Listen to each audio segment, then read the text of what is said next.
नमस्कार। सुबह के 7:30 बज चुके हैं। मैं अश्विनी सिंह हाजिर हूँ आपके साथ खबरें विथ न्यूज हार्ट लेकर।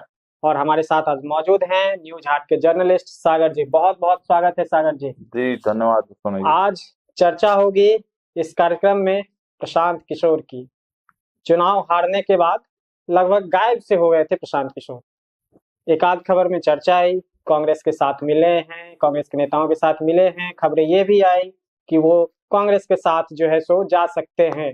उसके बाद फिर चर्चा थम सी गई। लेकिन अचानक से फिर मैं प्रशांत किशोर की बात क्यों कर रहा हूं, ये आपको थोड़ी देर में पता चलेगा। इस पर बात होगी और उसके बाद बात करेंगे कि राज्यसभा, देखिए राज्यसभा के 5 सीटों पर चुनाव होने वाला है, जिसमें 4 सीटें तो लगभग तय है, लेकिन जो एक सीट का खेल है वो कैसा रहेगा, उस खेल पे बात करेंगे। और साथ में बात करेंगे चिराग पासवान की। चिराग पासवान क्या प्लान कर रहे हैं, तो इन सब पर विस्तार से बात करने के लिए चलते हैं सागर जी के पास और शुरुआत करते हैं प्रशांत किशोर की। सागर जी, अचानक से प्रशांत किशोर फिर से चर्चा में आ गए, कुछ प्लान कर रहे हैं। हाँ, क्या है चर्चा में तो नहीं आए हैं, लेकिन हम लोग जो है खंगाल लिए हैं कि आखिर प्रशांत किशोर अंदर ही अंदर किस चीज की तैयारी में लगे। नहीं तो हम लोग ये तो खंगालेंगे ना। हाँ, हमारे सूत्र तो हर जगह न है, बिल्कुल क्या हो रहा है, क्या वही कर असली रहे हैं। हथियार है अपना। हाँ, तो हमारे सूत्रों के हवाले से बहुत बड़ी अपडेट निकल कर सामने आई है। बैठक करने वाले हैं प्रशांत किशोर, और बैठक से पहले जो चर्चाएं हैं अंदर में अपने जो कार्यकर्ता हैं उनके साथ वो बातचीत कर रहे हैं, प्लानिंग बना रहे हैं, और प्लानिंग लीक हो गई। प्रशांत किशोर की प्लानिंग लीक हो गई। हाँ, प्रशांत किशोर की जो प्लानिंग है वो लीक हो गई है। हालांकि वो कुछ दिन में बताएंगे ही, लेकिन हम पहले बता देते हैं आपको, ठीक है। देखिए, प्रशांत किशोर जब राजनीति में आए थे तो सबसे पहले नीतीश कुमार के साथ फुल फ्लेज राजनीति में आए थे, पार्टी के उपाध्यक्ष बनाए गए थे। और उसके बाद उन्होंने क्या किया था, आपको मालूम है कि तमाम जो जाति समुदाय को लोग हैं, जो ग्रामीण स्तर के जो छोटे नेता हैं, उनको वो ज्वाइनिंग करा रहे थे पार्टी में, जनता दल यूनाइटेड में। और उसी तरह से एक बड़ा जनसमूह बनाने का उनका प्लान था, लेकिन वो सक्सेस नहीं कर पाया। तब वो अपना फिर पार्टी बनाए। पार्टी बनाने से पहले वो पदयात्रा शुरू की है ना। हालांकि पार्टी कागज पे पहले ही बन चुकी थी, पदयात्रा किए। और उसके बाद जो है पहला, अगर प्रशांत किशोर को अपनी राजनीति करते हुए पहली सफलता अगर प्रशांत किशोर को मिली तो वो कहाँ मिली? एमएलसी के चुनाव। एमएलसी के चुनाव में, बिल्कुल। एमएलसी का चुनाव सारण जो है शिक्षक निर्वाचन क्षेत्र से आफाक अहमद को उन्होंने चुनाव जितवाया, ऐसा दावा किया जाता है। हालांकि आफाक अहमद की बड़ी भूमिका थी उसमें, लेकिन चूंकि प्रशांत किशोर का टैग लगा है तो आप मान सकते हैं कि प्रशांत किशोर के प्रयास से पहली सफलता जो है प्रशांत किशोर को मिली। और उसी समय से ये मतलब बिहार की राजनीति में चर्चा हो गया कि बताइए, प्रशांत किशोर आए और अपने कैंडिडेट को उन्होंने चुनाव जितवा दिया। फिर आपको अब देखिए कि पूर्णिया में भी एक चर्चा हुई थी। हालांकि खुलकर फुल फ्लेज के साथ जो है वो नहीं आए थे, लेकिन बैकडोर पे ही वहां पर सपोर्ट किया था, तो वो भी चुनाव जीत कर आए पूर्णिया के, जहां से बीमा भारती चुनाव लड़ती हैं। मुझे नाम रुपौली से, हाँ नाम मुझे याद नहीं आ रहा है, जो एक्चुअल वो जीत कर आए। तो प्रशांत किशोर अब फिर से पुराने मोड में जा रहे हैं, ठीक है।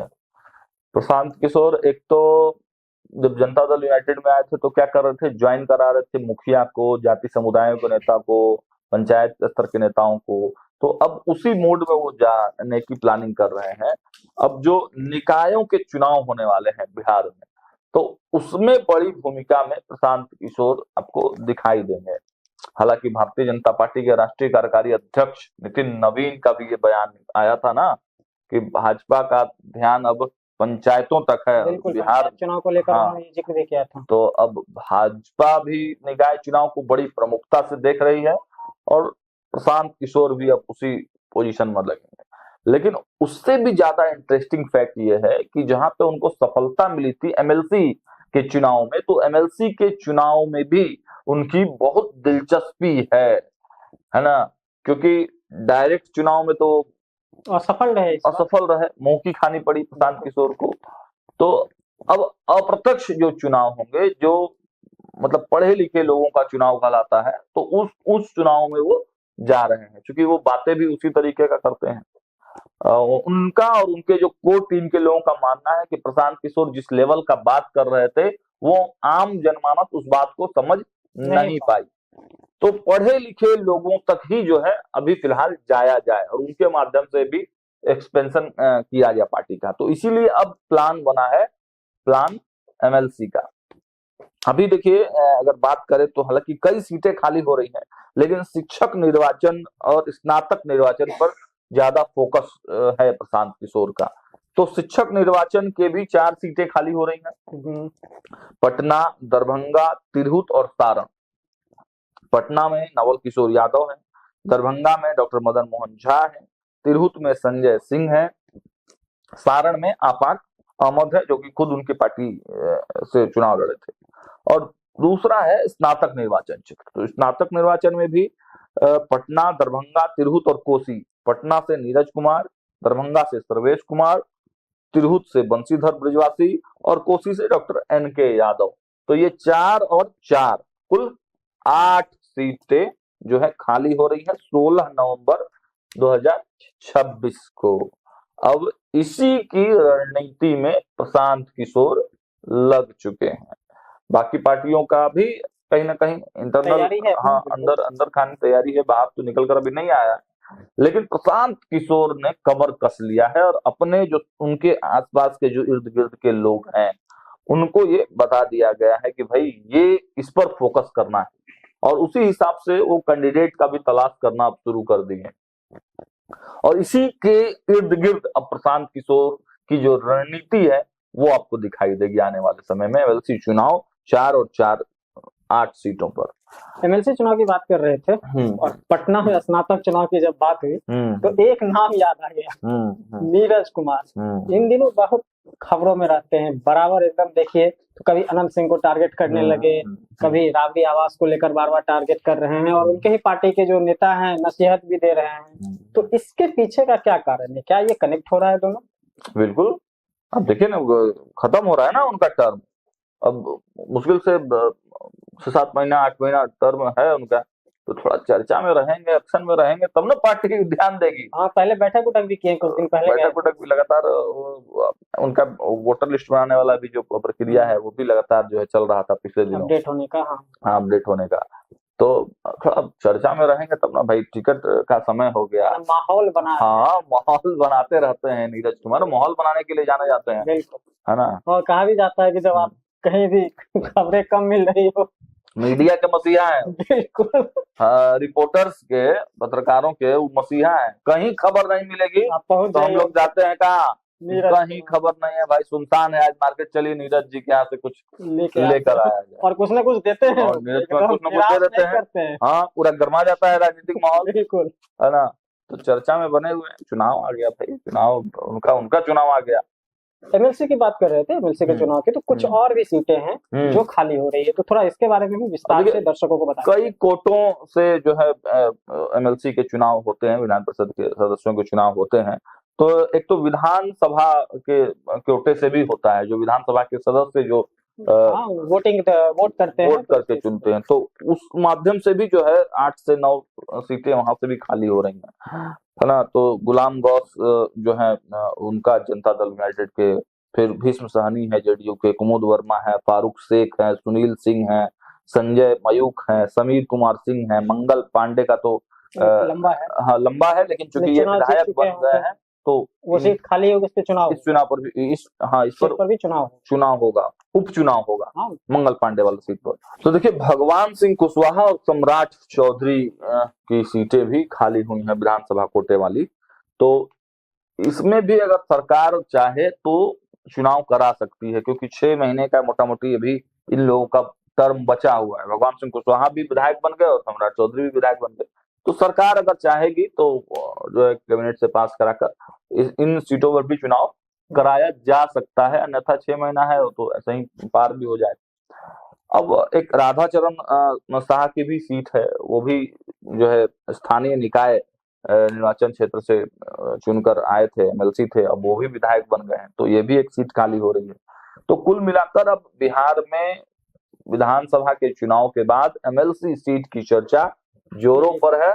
और आप जो झगड़ा देख रहे हैं विपक्ष का, ठीक है ना, झगड़ा एनडीए में भी है, बिल्कुल है ना, एनडीए में भी झगड़ा है, लेकिन एनडीए का झगड़ा केवल जीतन राम मांझी ही सार्वजनिक करते हैं, और वो दिल्ली जाते हैं तो फिर वो सलट जाता है। सलट जाता है ना।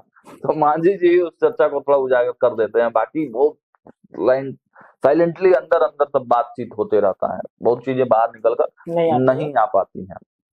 अब उपेंद्र कुशवाहा खुदे परेशान है इधर, है ना, वो तो लगातार परेशान है। 3 गो विधायक खुदे ढूंढने के लिए गए दिल्ली गए। अब वो दिल्ली गए तो माधवानंद गिरिराज चल गए, पहले ही चल गए थे, उनको कुछ सूत्र उनके बता दिए होंगे, सूचना चला गया होगा कि भाई हम लोग इस पे बात कर भी रहे थे, मानेंगे कि नहीं, अब चल गए विदेश। अब बात होगी तो ही तो मानेंगे। हाँ, भूपेंद्र कुशवाहा कितना देर उनका इंतजार करते हैं, ये भी एक बड़ा सवाल है, देखना होगा ये सब बातें।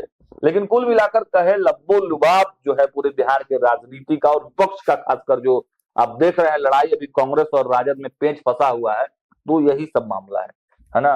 राज्यसभा और ज्यादातर जो एमएलसी की सीटें हैं, राज्यसभा तो 5 सीट है और उसमें बहुत ज्यादा कुछ विपक्ष का दाल गलेगा नहीं, है ना, क्योंकि वहाँ 5 सीट है तो 2 और 2 4 फिक्स है, 2 बीजेपी और 2 जदयू, 1 सीट है, 1 सीट का बात अब लोग करेंगे, है ना। तो कुल मिलाकर एमएलसी वाली जो सीटें हैं, प्रशांत किशोर का अगला दांव इसी पर है। अब जो विधानसभा वाली है उस पर तो उनका दाल गलेगा नहीं, बिल्कुल नहीं, क्योंकि है ही नहीं, कुछ तो गलेगा, विधायक नहीं है उनका, एक होगा तो कहां से चुन के आएगा। तो कुल मिलाकर 4 सीटें स्नातक निर्वाचन क्षेत्र वाली और 4 सीटें शिक्षक निर्वाचन क्षेत्र वाली, इसी पर फिलहाल प्रशांत किशोर का, और जो निकाय के चुनाव होने वाले हैं बिहार में उसी पर प्रशांत किशोर का अगला फोकस है, और इसी को लेकर प्रशांत किशोर जो है प्लानिंग कर रहे हैं। तो आपने सुना कि प्रशांत किशोर क्या प्लानिंग कर रहे हैं। अब आगे बढ़ते हैं, अभी राज्यसभा का जिक्र कर रहे थे, 5 है, 4 तो स्पष्ट है, 2-2 दोनों तरफ, एक को लेके बड़ा झगड़ा चल रहा है, और ये झगड़ा दोनों तरफ देख रहे हैं कि एक तरफ देख रहे हैं कि जो गठबंधन तोड़ने की बात हो रही है, वहीं एनडीए में भी एक तरफ मांझी जी की चर्चा हम लोगों ने की, वो कभी नाराज हो जाते हैं, लेकिन इसमें एक खबर ये भी आ रही है कि चिराग पासवान कुछ प्लान कर रहे हैं, बड़ा गेम करने का वो सोच लिए हैं। हमने आपको पिछले बार क्या बताया था कि चिराग पासवान क्या प्लानिंग बना रहे हैं, प्लानिंग उनको बना रहे हैं कि भाई उनको एक राज्यसभा मिले, तो भाई उनके पास कितना विधायक है, उनके पास अभी 19 को विधायक है, 19 विधायक है, तो और विधायक चाहिए ना भाई, कम से कम 40-41 गो विधायकों की आवश्यकता होगी, तो और विधायक चाहिए, तो उनको कौन देगा विधायक अपना, उधर से तोड़ के, तो राजद से तोड़ के लाएं या कहीं से कुछ व्यवस्था करें, उपेंद्र कुशवाहा से मांगे, मांझी जी से मांगे, मांझी जी से तो उनका टक्कर चलते रहता। मांझी जी खुद बोल रहे हैं कि भाई तुम ही दे दो ना अपना विधायक, 17 को भेज दो भाई,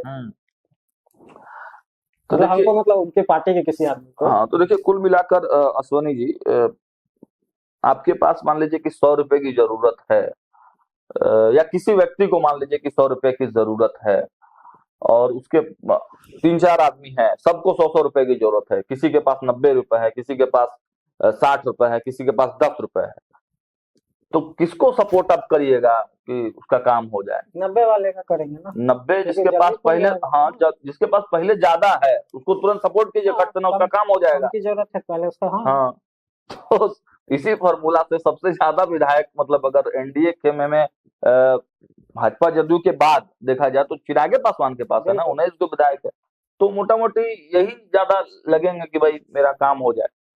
तो चिराग पासवान लगे हुए हैं कि किसी तरह से कुछ विधायक जो हैं उस खेमे के भी इस खेमे में आए। बाकी एनडीए के लोगों को तो जो एनडीए की जब बैठक होगी इंटरनली तो उसमें प्रेशर डलवाया जाएगा या फिर मनाया भी जाएगा। ये तो जोड़ तोड़ की बात हो गई। नाम की चर्चा करते हैं क्योंकि चिराग पासवान के तरफ से भी जैसे एक नाम तो उछल रहा था कि जो उनकी माँ का, रीना पासवान का चल रहा था, एक नाम और अचानक से मतलब चर्चा होने लगी है, सुगबुगाहट तेज हो गई है उसकी। हाँ, देखिए इसमें गेम यह है ना कि राजद ने भी एक नाम की चर्चा जो है बड़ी तेज, मतलब राजद में हुई है, और राजद चाहता है कि कुछ विधायकों को उस पाले से इस पाले में लाया जाए। उस पाले मतलब जो न्यूट्रल है। बिल्कुल। तो कैसे आएगा, मैंने पहले ही आपको पिछले दिनों ही कोई कार्यक्रम में बताया था कि राजद जो है एक मुस्लिम कैंडिडेट जो है वो तलाश रहा है, क्योंकि मुस्लिम जो विधायक है MIM के 5, तो वो बड़ी सहजता से मुस्लिम कैंडिडेट रहेगा तो सपोर्ट कर देगा, ऐसा राजद का मानना है। तो हिना साहब की नाम जो है वो चर्चा है कि हिना साहब को राष्ट्रीय जनता दल भेजेगा, और हिना साहब के नाम पर बहुत ज्यादा जिच मतलब दोनों तरफ नहीं होगा। हाँ, घटक दलों में भी नहीं होगा। हिना साहब एक बड़ा नाम है, तो जिच नहीं होगा, और MIM के भी विधायक जो है उनको सपोर्ट कर सकते हैं। अब यही गेम समझ गए चिराग पासवान। चिराग पासवान समझ गए, अच्छा मुस्लिम कैंडिडेट के नाम पर ना MIM तोड़ रहे हो, ठीक है, हम दे देते हैं मुस्लिम कैंडिडेट। हाँ, मेरे तरफ आ जाओ। हमारे तो पिताजी ने कहा था कि मुस्लिम मुख्यमंत्री बनाइए, तब हम सपोर्ट करेंगे। सरकार नहीं बनने दिए। इतना बड़े मुस्लिम प्रेमी, बिल्कुल बोली ना, आप ही खाली माई के ठेकेदार हैं, M के ठेकेदार हम भी हैं, है ना। तो चिराग पासवान ने गेम फंसा दिया है, और एक नाम की चर्चा हम करने जा रहे हैं। चिराग पासवान नहीं, बल्कि उनके स्वर्गीय पिताजी, स्वर्गीय रामविलास पासवान के साथी रहे एक समय मजबूत और कद्दावर नेता अब्दुल खालिक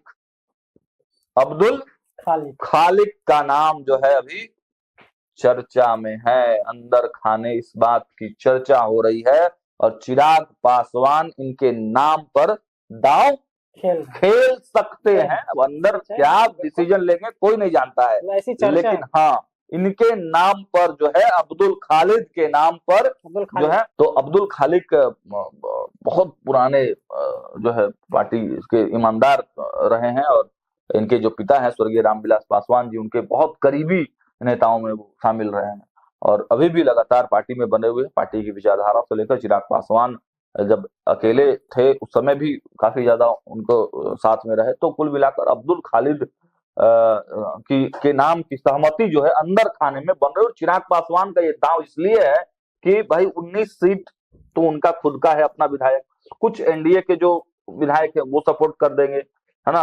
अब और अब्दुल खालिद के नाम पर सीधा सीधी जो 5 विधायक उधर वाले MIM वाले वो सपोर्ट कर सकते हैं।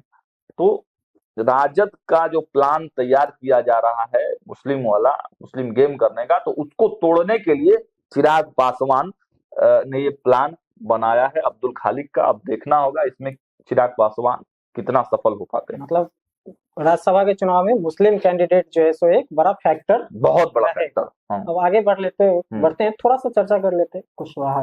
हाँ, नहीं तो हमने बता ही दिया उपेंद्र कुशवाहा के बारे में, बहुत कुछ अभी अपडेट आया नहीं है। मिलने गए थे, मिल नहीं पाए। राज्यसभा को लेकर थोड़ा क्या लगता है, गिव अप कर जाएंगे कि प्रयासरत रहेंगे? प्रयासरत तो अभी भी है, वो प्रयासरत है, लेकिन सफलता मिलेगी मुश्किल है भाई। चिराग पासवान देखिए ना कितना बड़ा गेम प्लान कर दिए हैं। तो चिराग पासवान से बचेगा तब ना उपेंद्र कुशवाहा। भाजपा तो अपने कोटे से शायद मुश्किल है अभी। अब आगे क्या होता है ये तो उनकी राजनीति है, उनकी रणनीति है, वो देखेंगे। तो कैसा लगा आपको हमारा यह कार्यक्रम, कमेंट सेक्शन में जाके जरूर बताइएगा। फेसबुक पर हमारे पेज को फॉलो करिए, यूट्यूब पर हमारे चैनल को सब्सक्राइब करना नहीं भूलिए। बहुत बहुत धन्यवाद।